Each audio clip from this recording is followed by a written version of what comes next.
This is the time that a change must happen.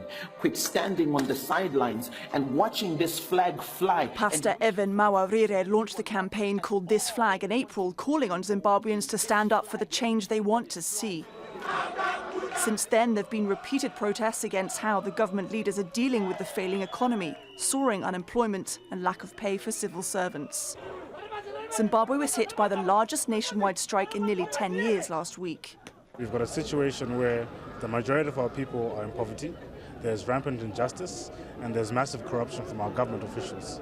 Those are the three things that have created this flags movement. This is the reason why Pastor Ivan stood up and voiced his voice to say we've had enough. Mawarire was freed on Wednesday after a night in jail. He'd been charged with inciting violence and disturbing the peace on Tuesday. But when he appeared in court, state prosecutors charged him with attempting to overthrow the government by unconstitutional means.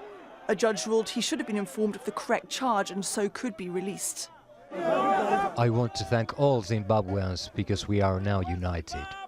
May the Lord bless you all because the country you are building is for your children. Hundreds of supporters called for his release outside the court. Top of their list of complaints is longtime ruler Robert Mugabe. He has run this nation since it was born, since 1980. A lot of things has happened. A lot of bad things have happened.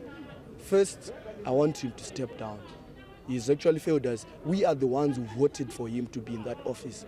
But they have done nothing else but to enrich themselves. Mugabe is 92 years old. He's been in charge over many years of economic decline and has no named successor. Calls for change from activists are growing louder. There are really good activist leaders. They're really good journalists. They're really good politicians there that have wanted to change the system in Zimbabwe for many, many years. So there's not a lack of where to go. The question is whether or not they can galvanize enough populist support to really make a change politically. Mawarire is one man who's voicing people's concerns and is asking other Zimbabweans to do the same through more peaceful protests. Caroline Malone, Al Jazeera.